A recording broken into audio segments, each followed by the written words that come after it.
I will tell you today a case of how miasms travel from SORA to psychosis to syphilis when there is a stress. Just recently, we had one case who came to us for painful cysts in the breast and the ovaries.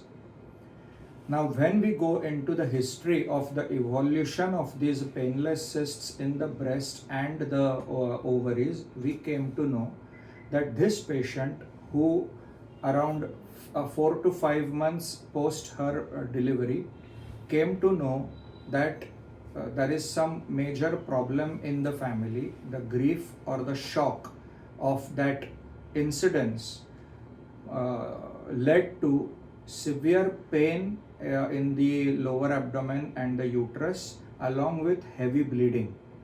And this patient could not control her emotions, and she started reacting angrily and was crying at the same time because she could not take what she had just heard about some family member in the about the family members.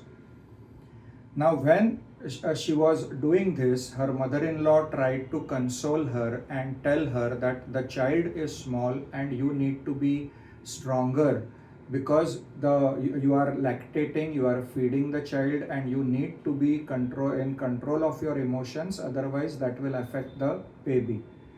So she with this pain and bleeding, she tried to control her emotions, and at the same time she went to the gynecologist who put her on some hormonal medications.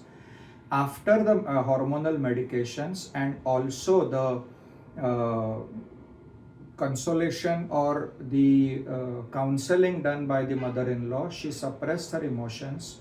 The menses got suppressed, the bleeding got suppressed, the pain got suppressed, and now she developed very scanty and delayed menses, nearly going towards amenorrhea.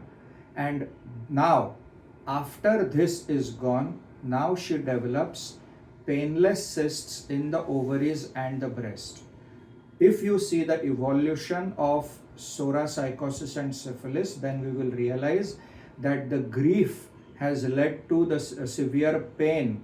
The severity of the pain in the uterus reflects the grief, and the bleeding, excessive bleeding, is syphilis. The pain is sorosyphilitic.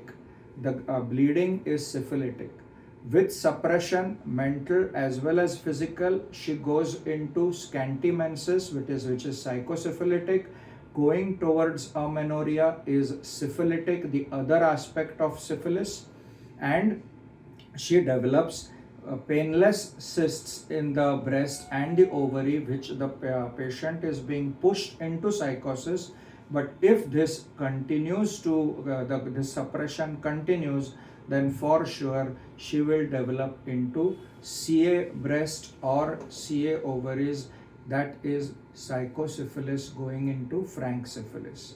This is how the miasms move from SORA to psychosis to syphilis, and when they come to us, we have to exactly reverse this process. And when we reverse this process, her period should again become heavy and they should become painful, and then only she will get all right. That is the right way to treat this case.